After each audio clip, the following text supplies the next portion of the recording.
Credit card rewards. Some people forget about them. Other people swear by them. This episode of StewardShift will expose the main temptation of the credit card industry and help you decide if the rewards are worth the risks. 1, 2, 3, 4. This is StewardShift, a show that gives you the tools you need to get the most of your best resources. Your money, your mind, your body, your time. Welcome back to the StewardShift show. My name is Troy Levy, and I am your host. Every now and then when I'm scrolling through social media, which I try not to do often at all, trying to be a good steward of my time. I know y'all are with me, but I'll see an influencer or maybe a business owner or maybe just a regular old Joe who posts on their timeline talking about how much you are missing out on credit card rewards points if you don't have this particular card, or if you're not using your card enough, or how much you are missing out on your next vacation being fully paid for, partially paid for from those vacation rewards.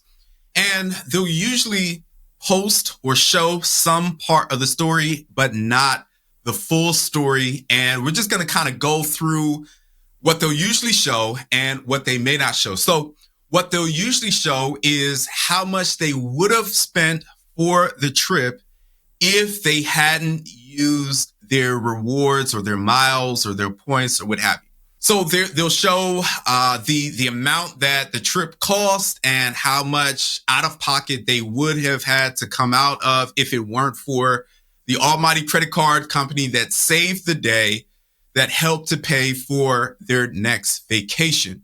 That's part of the story that they do show. And they also say something to the effect like this, that this is money that they would have spent anyways, that they just got free rewards for.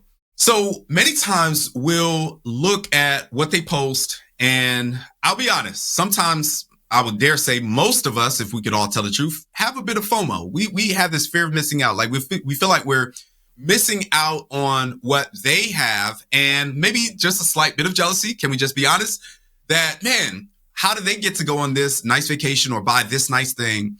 And I'm here struggling or not having exactly what they have. But we've got to be honest that they're not telling the full story. So there's some questions that you have to ask. And I'm not saying that you're going to go DM them and ask these questions, but ask yourself these questions about what they're not showing, about what you're not seeing about the story. So number one, how long did it take them to accumulate those perks? And many times when they post these credit card rewards posts or these stories or whatnot, their rewards or this trip that they got that they just didn't pay for is oftentimes north of like $10,000. You're like, yo, $10,000, that's a lot to save on a vacation. And I admit, yes, that is a whole lot. But what they don't say is how long it took them to accumulate those perks. We don't know. And I don't know. I don't want to make a strong assumption about everybody. Maybe it took them a month. You and I know that that's not the case. Maybe it took them a year. Well, that sounds more like it. Probably more than a year for the vast majority of people. But let's just take a year, for instance. That possibly could be the case. And if that is the case, then, a year could be a long time to accumulate those perks, to be purchasing, using someone else's money to make those purchases.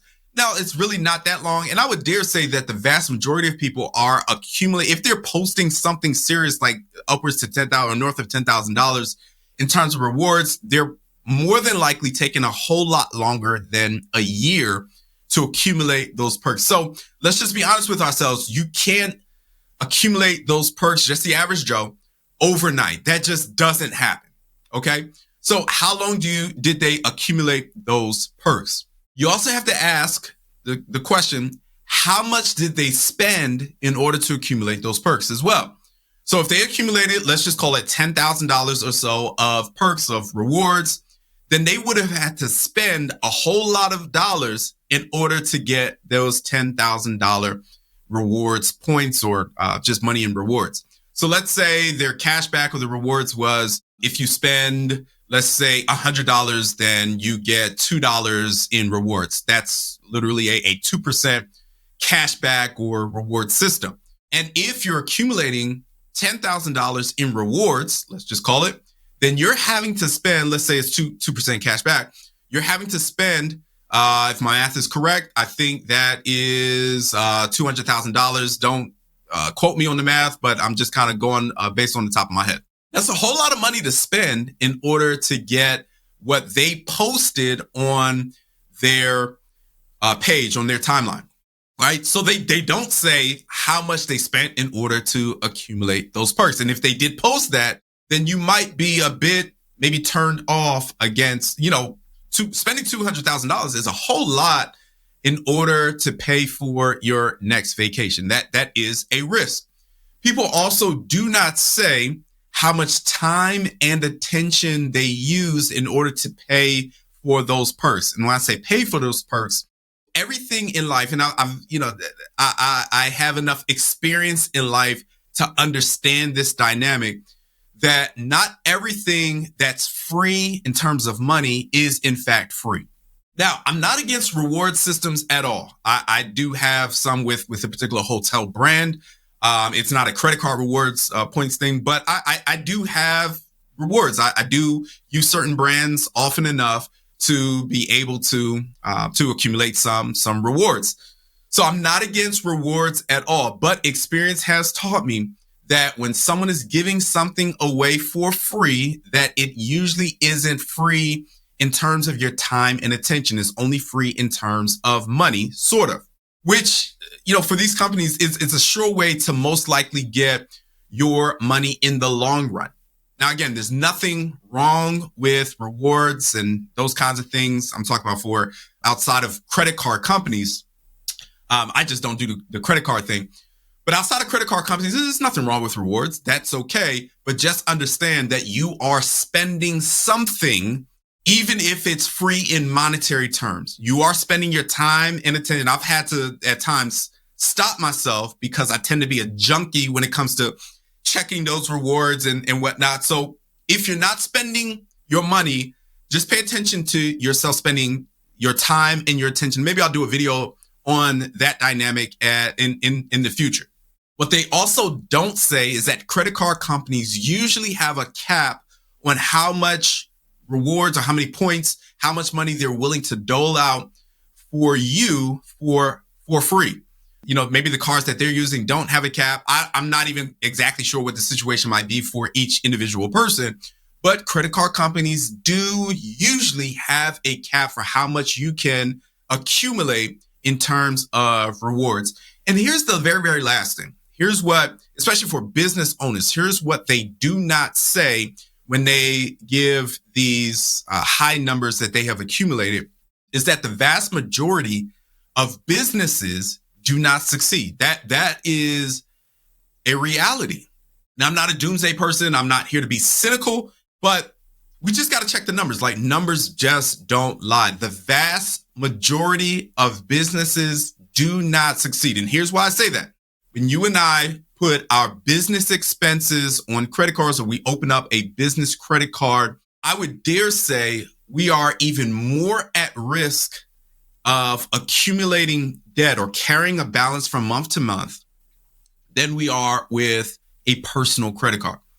And a lot of times it's business owners who are posting these kinds of rewards and whatnot, saying that you are missing out. And because the vast majority of businesses do not do well, I just wouldn't recommend putting business expenses on a card. You're putting yourself even more at risk for a thing that, if we just look at the numbers, I'm not a doomsday person for you in particular. I love people opening up businesses. I have my own business, but you just have to be very, very aware that those business owners who post these kinds of things are usually doing pretty well, but that's not the story for everybody. And the vast majority of people are not going to have the same amount of business success as someone who may or may not be posting these kinds of rewards things. So that's just a reality. And they'll oftentimes say this phrase that just really, really drives me crazy. And I'll tell you why in just a second. They recommend that we beat them at their own game. Talking about we as consumers can beat the credit card companies at their own game. What do they mean? Well, they're saying that, okay, these credit card companies have these rewards. They give these rewards out for free. I think there is a sense where people know that these credit card rewards, or these credit card companies rather, are looking to gain the vast majority of their money from interest and fees. They know that. And otherwise, they would never say beat them at their own game. They know that the credit card company is playing a game, and they're recommending that we beat them at their own game, meaning that we take all the rewards that we can, that we get all the points, that we get all the vacation, whatever, airline miles and whatnot, without giving the credit card companies not one red cent of our money. Now, here are the real questions that we have to ask ourselves. And really, it's just one question. And this is really the whole point of this episode. This is like the main question for this episode that you and I have to ask ourselves. Can we really game the system? Can we really beat the credit card industry at their own game? Do we really think that me, just lowly me, right? I know I can think for myself. I have a good brain. I got a good head on my shoulders. I know that. And so do you, by the way. You're a smart person. I know that. Otherwise, you would never be tuning into the StewardShift show. You're trying to improve yourself. I get that. But do you really believe that you yourself, a modern day David, maybe you could call yourself that, can really beat Goliath at his own game?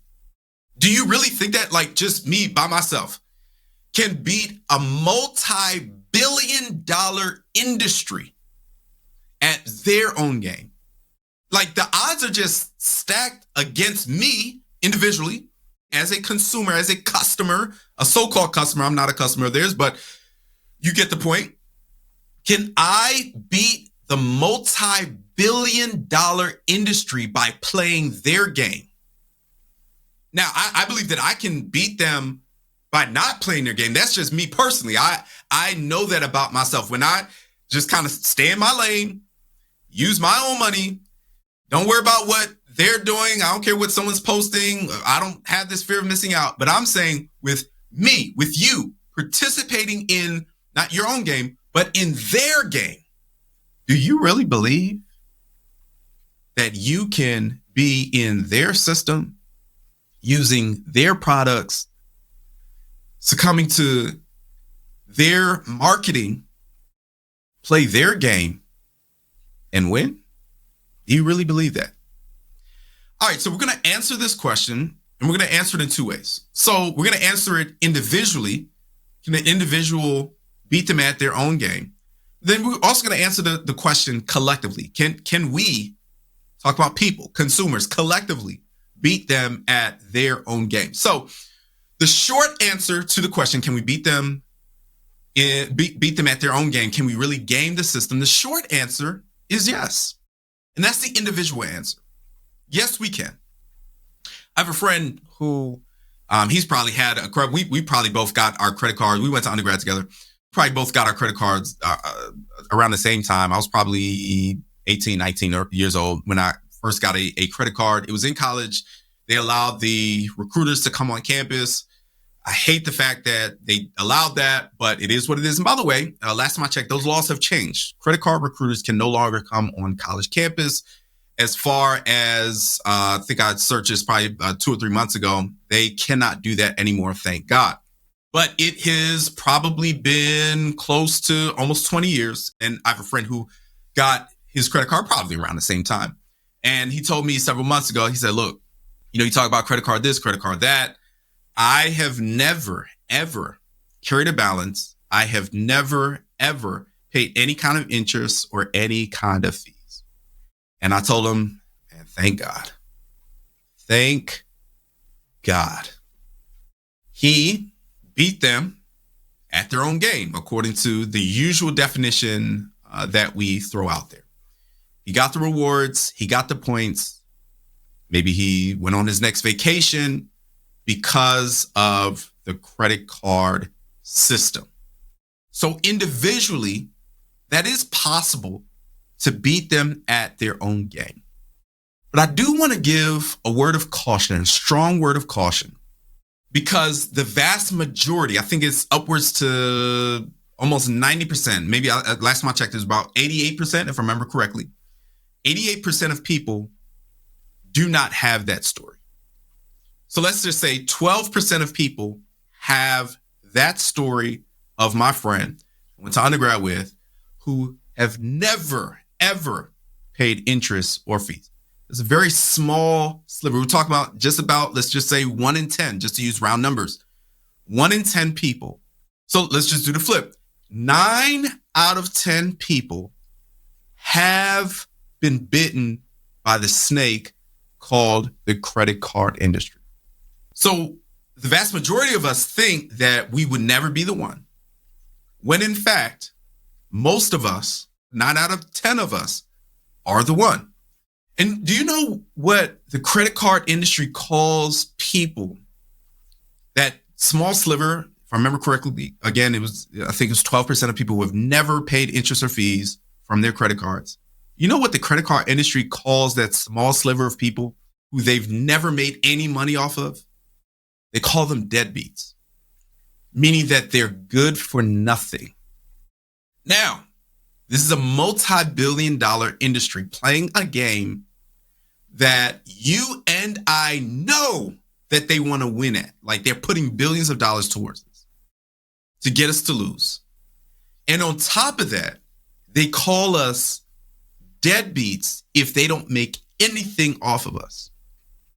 My question is, why play with a snake if you know that it wants to bite you, and 9 times out of 10, it will bite you? Why play with fire when you know that the fire wants to burn you, and 9 times out of 10, it will burn you? Why do we continue to play this game? And by the way, just to make sense of it all, the credit card industry's business model isn't sustained by it. It can't support this notion of everyone gaming the system. Their business model, like literally, they will shut down in 2 weeks.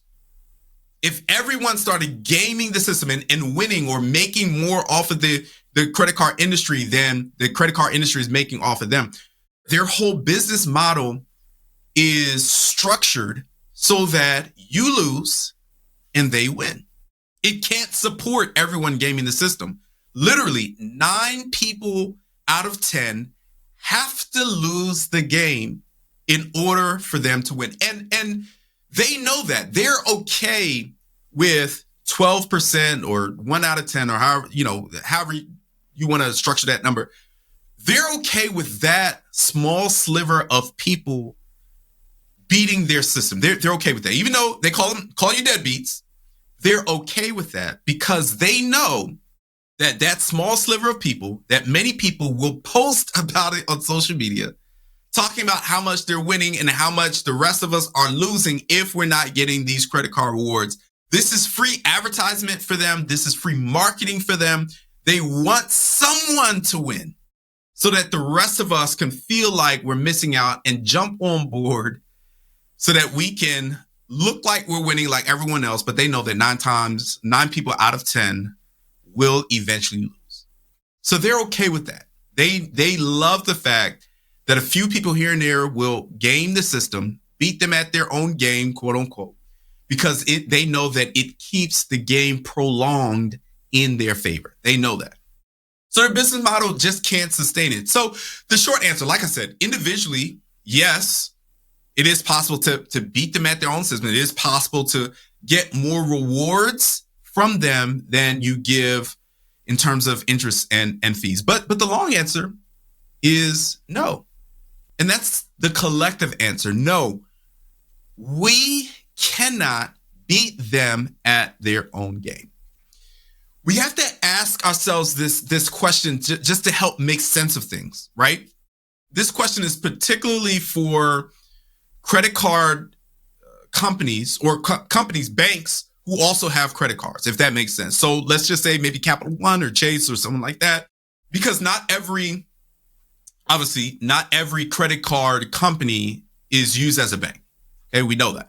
So I'm specifically talking about those companies who use or set up their business as part of it as a bank.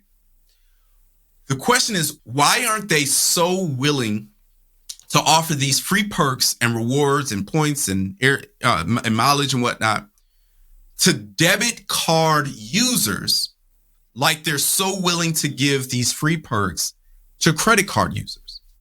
You ever thought about that? If their thing is to just kind of give everyone free perks, why don't they give these same perks to debit card users and not just credit card users? Why are they so hell-bent on we as consumers using their money first through credit cards and then paying them back from our own money?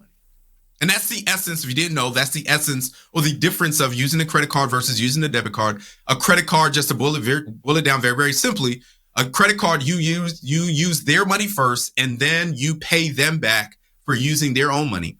With a debit card, it's still a card, still can be Visa or MasterCard and whatnot, but you aren't using their money first. You are literally using your own money from your own bank account. That's the difference between a credit card and a bank card or a debit card. Why are they so hell-bent on us using their money first?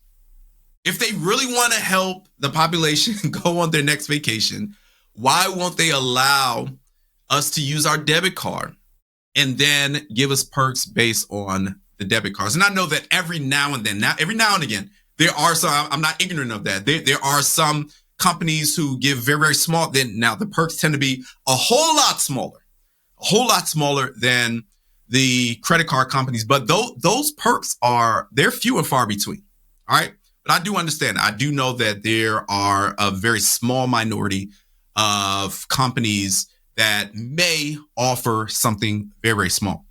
Here's the reason why they don't do that. There are three main ways, and we're going to do this very, very quickly, main ways as to how credit card companies make their money. Number one, and it's the most obvious one, they make their money from interest and fees from the consumer, right? And the reality is that the most generous sounding rewards cards from credit cards are oftentimes the ones that have, most times are the ones that have the highest interest and fees, as opposed to the ones that don't offer the most robust rewards cards or reward systems.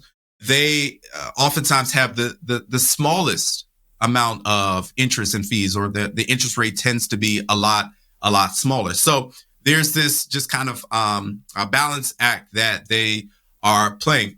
They understand that the more you use your credit card, the more likely you are to miss a payment or to carry a balance. That's just the reality. Another reality is that 45%, this came from the Federal Reserve, 45% of credit card users carry their balance from month to month. That is the reality. So that's how they make their money. That's the first way they make their money. We're going to give three ways. They make their money from interest and fees from the customer. But they also, this is a bit lesser known, but still a bit obvious. I think a lot of people do know this, that they make their money also from merchant fees from the store. So every time you swipe your card, they charge that store that you bought something at a fee. Sometimes the fees can be varying, but let's just call it half a percent or something like that, plus a flat rate on top of it. It could be like a 10-cent flat rate. So every time you swipe your card, they are charging the store that money. And by the way, the stores do raise their prices in order to account for that most times. But they found, and this is from the Federal Reserve Bank of Boston, they found that the average transaction amount for a credit card transaction was 4 times the amount of a cash transaction, which, really raises their revenue, the credit card company revenue.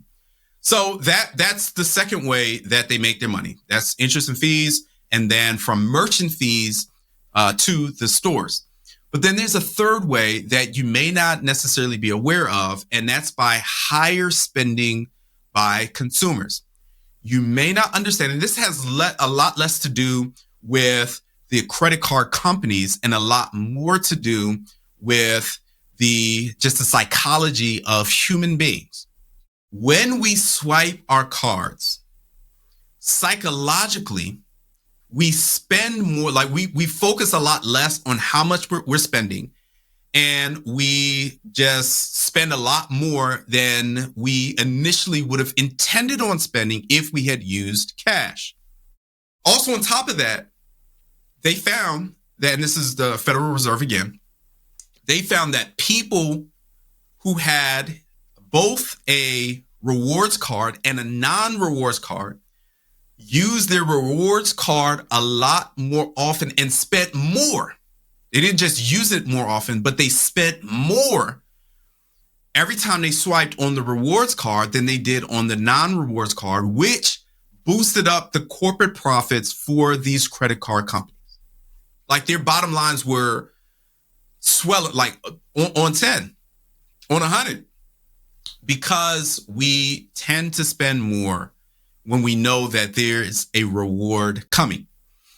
I just chaperoned my son's class trip a week or two ago, and we went to Florida. We went to these theme parks. You know, these theme parks can be just like crazy expensive. Everything is expensive, from food, drink, souvenirs, everything. So I gave my son cash. I normally, use cash. My family and I, we like to use cash for I don't want to say the vast majority of things, but for as many things as we possibly can. I told him before the trip, I said, okay, here's the amount that you're getting for the trip. I need you to budget this. I'm not going to sit there and budget it for you. You're going to budget this yourself. And if you run out of money before class trip ends, that's on you. I don't have anything else to give you. So I think it was like the first or second day of the trip. Went to a theme park, and he had a friend who had gotten like a cup of soda that cost, I'll tell you how much it cost in just a second. But when he saw the friend with a cup of soda, and he asked him, yo, how much did that cost? And the friend was like, yeah, I really don't know. He said, all I did was just tap the card. Of course, we don't even have to swipe anymore. Just tap the card, and I just got the soda. So the friend didn't know. So my oldest son went and asked the vendor, hey, how much does that cup of soda cost? The guy told him $8 for the cup of soda. And my son was like, I'm going to pass on that one. I need enough money for the rest of the trip. I'm not going to do that here and now. Lo and behold, he did end up, we went back to the same park later in the trip, I think on the last day. And he did get his cup of soda when he knew that he would have enough, because it was the last day of the trip. He could spend how he wanted to. But my point is that when we're swiping or tapping or whatever other method there is to spend on a card, when we do that, psychologically, we just don't tend to really check, or we check a lot less how much things are, and we just spend a lot more than if we're using cash for the same transaction. And credit card companies know this, and we're a lot more likely to go into debt or to overspend when we just swipe the credit card without really even thinking about the fact that, this is money that we do have to pay back. Now, we're going to put some scripture on this. We're going to round out this episode with some scripture. And this is from Deuteronomy chapter 28 and verse 12. This is God's vision, God's ideal for his people. He's talking to the Israelites and lining up for them blessings and curses. And one of the blessings that God gives the Israelites, and I would dare say by extension, those who are his called people throughout all time, he says that you will lend to many nations, but not have to borrow. You will lend to many nations and not have to borrow. That is a blessing from God. Borrowing is not a blessing from God. Lending to others freely, helping them with what they need and that kind of thing, a blessing. And not having to borrow on top of that is a blessing. And I want you to see the vision that God has for you, for his people, that borrowing from others has never been a blessing, but it's always been a curse. Not having to borrow is definitely a blessing for you. So here's a shift that I want you to take, and it's a small shift. Use your own money. That's not a fancy concept. It's not going to blow you away. But instead of using their money and then paying them back for using their money with your own money, just cut out the middleman. Use your own money. And when you do that, you don't have to worry about falling into debt. You don't have to worry about carrying a balance. You don't have to worry about any of that. Yeah, I know they have rewards. I know that what people are posting about you going on your next vacation and you're missing out on this. Forget about all that. God has blessings just for you. And he wants the blessing of not having to borrow to be a part of your life. Use the money that God has given you.